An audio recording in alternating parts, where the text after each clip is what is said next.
des gens religieux, moins religieux, et qui sont venus en pleurs en me remerciant après un certain moment où ils étaient protégés, en me disant « ça m'a changé la vie ». Moi, je vais pour regarder une vidéo sur YouTube et je me retrouve à voir une autre vidéo et une autre et une autre et une autre, jusqu'à ce qu'ils arrivent à t'afficher une image que tu ne voulais pas voir. Et une fois que tu l'as vue, tu l'as vue. En Israël aujourd'hui, 89% des enfants qui viennent du milieu religieux, eh bien, avant l'âge de 10 ans, ont déjà fréquenté des sites pornographiques. En Angleterre, les adultes, quant à eux, eh bien, 55% d'entre eux ont une dépendance au téléphone en raison d'une rencontre liée eh bien, sur les réseaux sociaux ou autres. Donc des chiffres qui inquiètent et qui ont justement eh bien, donné envie à mon invité du jour, Avraham Roland Journeau, eh bien, de se lancer dans une aventure, protéger eh bien, ceux qui ont envie d'éviter de tomber dans ces pièges en créant des filtres cachers. Il est aujourd'hui notre invité. Bonjour Avraham Roland Journeau. Bonjour Cathy. Voilà, alors des filtres cachers pour les ordinateurs et pour les téléphones. Oui.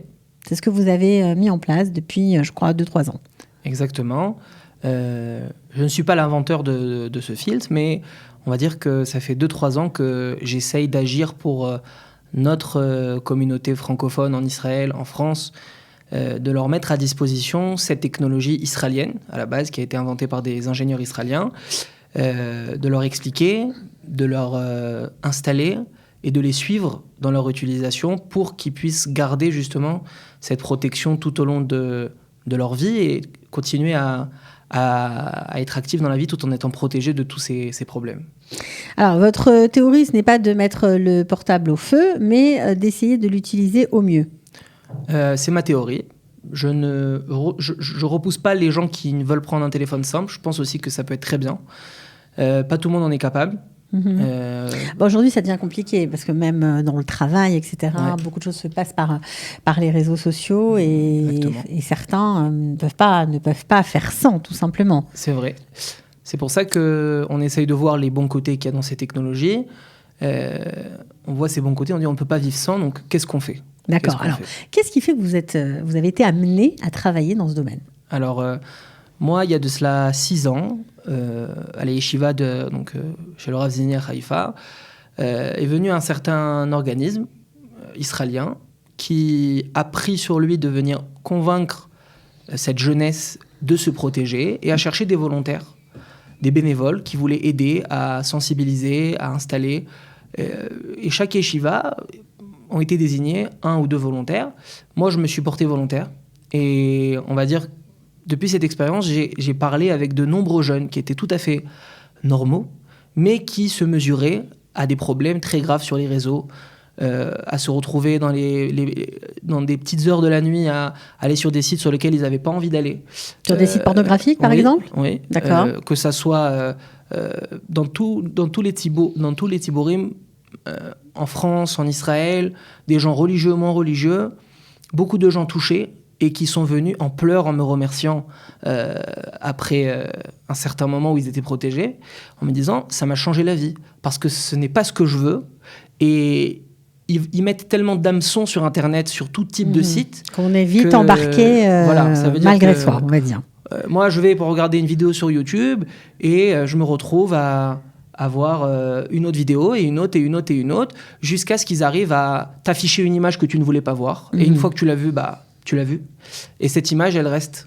Et quand elle reste et qu'un jour, la personne, elle se dit pourquoi pas, j'irai retourner voir ce qui s'est passé là-bas. Malheureusement, il tombe. C'est la tentation. Voilà. C'est l'île de la tentation. Et ça peut détruire des couples, ça peut détruire des familles, ça fait beaucoup de dégâts. Et Baruch Hashem qu'aujourd'hui, il y a cette technologie qui permet justement d'être protégé de manière complètement hermétique. Alors, on va parler tout de suite de la technologie. Alors, vous n'utilisez pas Rimon, la technologie, technologie assez répandue en Israël. Vous utilisez NetSpark. Exactement. Qui est un petit peu différent, mais qui est tout aussi efficace et qui apparemment s'adapte en fonction des appareils. Exactement. C'est une technologie qui s'installe sur l'appareil, qui ne s'installe pas sur le modem à la maison, qui s'installe sur votre iPhone, qui s'installe sur votre Android, qui s'installe sur votre ordinateur. Et lors de l'installation, on paramètre justement le niveau de filtrage. On peut choisir ce qu'on veut, on peut choisir ce qu'on veut ne pas voir. On peut choisir ce qu'on ne veut pas voir. Alors, Jusqu'à quelle précision? C'est ça la question.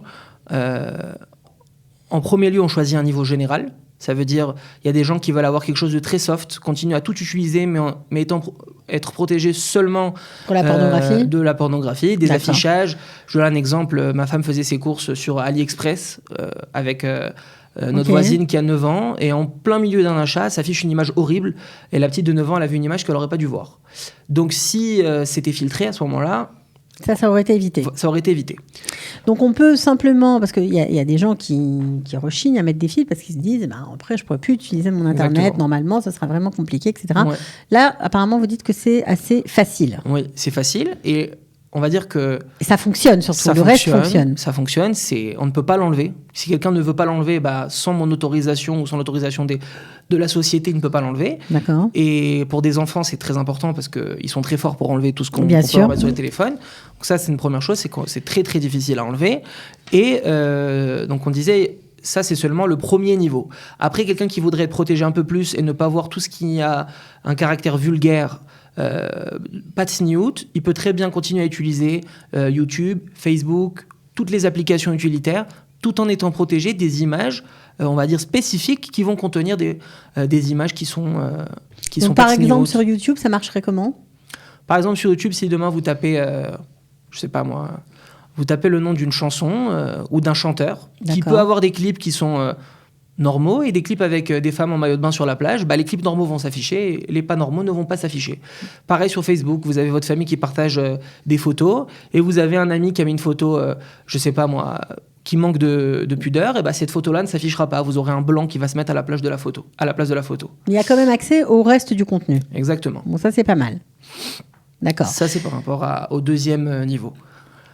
Ensuite, ce qu'on rajoute à cela, évidemment, ce qui est toujours possible d'ajouter, c'est des horaires d'utilisation. Et ça, c'est un point critique pour les parents qui n'arrivent pas à contrôler l'utilisation de leurs enfants parce que le téléphone, c'est dans la poche, le téléphone, on le cache, le téléphone, on le met sous le coussin, papa et maman, ils ne voient pas.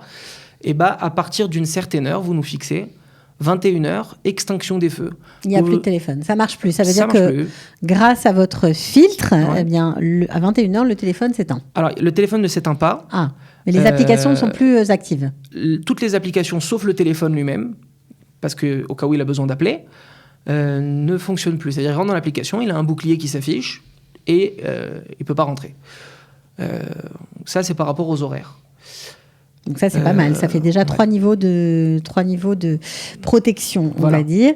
Alors, ce qui est rigolo, c'est ce que vous m'aviez expliqué en préparant l'émission, c'est que ce sont des adultes, la majorité de vos clients, non pas des adultes pour leurs enfants, mais des adultes pour eux-mêmes. Bien sûr, ce sont des adultes. Et il faut dire une chose. Aujourd'hui, c'est un sujet tabou. Les adultes, ils ont beaucoup de mal à aborder ce sujet, même ceux qui sont tombés ou qui tombent dans ça involontairement ou volontairement, ça les gêne. Ils disent non, mais ça c'est pour les fous, c'est pour les gens qui sont bizarres, etc. Alors qu'aujourd'hui, c'est pas pour les fous. Pourquoi ? Parce que quand tu vas tout simplement faire tes courses et que tu as des affichages pareils, quelqu'un de normal, quelqu'un qui a une famille, même pas quelqu'un de forcément très religieux, il ne veut pas voir ce genre de saleté face à ses yeux, il n'a pas envie de voir ça.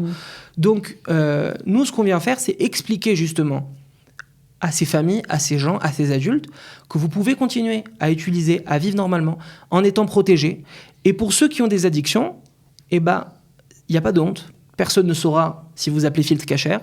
Et on fera en sorte que justement vous ayez des kélims pour vous mesurer justement à ces addictions et, on va dire, repousser le maximum tous ces hameçonnages qui sont mis justement par l'entreprise de la pornographie. Parce qu'il faut savoir une chose.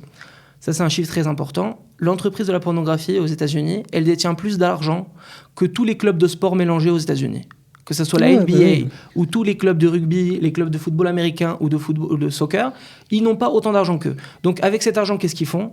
Ils mettent des hameçons partout. Un visiteur de plus pour eux, c'est de l'argent de plus. Que ce soit un enfant, que ce soit une petite fille. Oui, bien sûr, mais ça c'est sûr que scrupule. Tout ça fait partie d'une industrie, on en est bien conscient. Alors, ce qui est intéressant aussi, c'est que vous donnez des conférences, et puis vous aidez avec vos équipes à sortir ceux qui sont addicts, on va dire, justement de ce cercle infernal. Alors, dans vos conférences, j'imagine que vous parlez des répercussions qui sont assez parfois compliqué, difficile à gérer sur les enfants notamment. Ouais. Et alors, on a parlé beaucoup du problème des vulgarités qu'il y a, mais il y a d'autres problèmes, même ceux qui n'arrivent pas là-bas, pour la plupart d'entre nous, mais qui ont beaucoup de réseaux sociaux. Savoir une chose, c'est qu'aujourd'hui, nos adolescents qui sont sur les réseaux sociaux comme TikTok, comme Instagram, comme Snapchat, se créent à travers ces réseaux un culte de la personnalité qui fait que nos enfants... On s'invente des personnages. On s'invente une vie, on ne montre que les bons côtés de nous-mêmes. Avec les différents filtres, on se change. Les jeunes filles qui voient leurs copines qui sont super belles, elles ont toujours l'impression qu'elles sont moches. Les garçons qui voient leurs amis, ils ont toujours l'impression qu'ils sont ringards, qu'ils n'ont pas d'amis. Et ils vont créer justement leur personnalité à travers ce qui est apprécié dans la société. Le regard des autres et le qu'en dira-t-on, donc ce qui n'est pas génial pour grandir. Pas du tout génial. À part cela, évidemment, même ceux qu'on pourrait dire qu'ils sont moins, on va dire, introduits dans ce genre de réseau, le fait même... On va raconter une petite anecdote. Qui ne peut pas témoigner aujourd'hui qu'en prenant son téléphone pour regarder ses messages, il ne s'est pas retrouvé à regarder les infos, et ensuite à regarder une vidéo, et ensuite à regarder un message qu'il a reçu sur Messenger, à faire finalement tout, sauf ce qu'il avait prévu de faire en ouvrant le téléphone. Parce que tout est fait pour justement nous faire rester un peu plus longtemps. À un tel point que dans les chiffres que je vous ai ramenés, aujourd'hui, un utilisateur moyen, il reste entre 7h30 et 8h par jour sur son smartphone. Tout le monde peut regarder, pour être sincère, honnête avec soi-même, aller dans le temps d'utilisation sur son iPhone ou sur son Android et voir combien d'heures il a passé aujourd'hui sur WhatsApp, oui, aujourd'hui, sur Instagram. Il y a des gens qui travaillent aussi avec leur téléphone, qui font plein de choses. Bien sûr. Ils s'en servent comme un ordinateur, en fait. Bien sûr, mais à part travailler, Instagram, bien sûr. TikTok, Snapchat, c'est des heures et des heures qu'on passe et que c'est pas seulement du temps perdu, c'est une capacité à se concentrer qu'on perd avec le temps. Ça veut dire que lorsqu'on a l'habitude de stimuler notre esprit avec des vidéos qui sont remplies d'images, qui sont remplies de bruits, de sons extravagants, quand après on attend que notre enfant il prenne un livre, pour lui, le livre, compliqué. Il est absolument ennuyeux à côté de cela. Ouais, c'est sûr. Donc, bon, alors, on va pas régler évidemment tous les problèmes de cette génération, ça c'est clair, mais en tout cas, voilà, votre initiative méritait d'être mentionnée. Alors en plus, c'est pas très cher, 259 shekels par an. Oui. Voilà, et en plus, je crois que vous avez aussi des aides pour ceux qui voudraient mettre un filtre sur leur téléphone ou leur ordinateur, mais qui n'ont pas les moyens de le faire. Exactement. Ceux qui ne peuvent pas, jusqu'à aujourd'hui, on a toujours aidé ceux qui ne pouvaient pas, à un point qu'il y en a beaucoup qui ne payent pas du tout, grâce à des donateurs très généreux qui ont compris l'importance de la chose et qui disent, voilà, demain tu arrives dans une yeshiva, il y a 20 bachourim, tu arrives dans une école, il y a 20 jeunes filles, parce que c'est pas que les hommes, c'est aussi les filles. Oui, bien sûr. Elles ne peuvent pas se payer parce qu'elles ont 18 ans, nous on paye, voilà, 10, 15, on les paye à l'avance, et nous on parle de ça aux jeunes. Ils veulent, on leur met. Ceux qui peuvent, ils peuvent. Ceux qui peuvent pas, on essaie de les aider. Bon, ben voilà. Alors, en tout cas, évidemment, un sujet polémique, parce que ça ne plaît pas à tout le monde, mais au moins, tous ceux qui nous regardent savent que ça existe. Et si on a envie de vous contacter pour pouvoir, pourquoi pas, utiliser votre filtre, on fait comment ? Tout simplement. Sur les réseaux sociaux ? Non, tout simplement. J'ai un numéro de téléphone. Voilà, on reste... simple. Allez-y. Mon numéro de téléphone, donc, c'est le 053 708 17 18. C'est aussi un numéro WhatsApp pour ceux qui veulent m'appeler de France ou de partout dans le monde. Donc on travaille aussi avec la France, travaille aussi avec le Canada, avec les Juifs qui sont au Maroc, partout dans le monde. J'ai un numéro de téléphone, numéro WhatsApp. Vous pouvez m'appeler. Et on a aussi un site internet qui s'appelle Filtre Kasher. Tout simplement. Filtrekasher.com, tout simplement. Voilà, pour avoir d'autres renseignements. Évidemment, on n'a pas de page Instagram, ni de page TikTok, ni de page Facebook. Ça serait contre nos valeurs. Donc, voilà. Je crois que vous nous avez donné toutes les infos. En tout cas, merci. Bon courage pour la suite.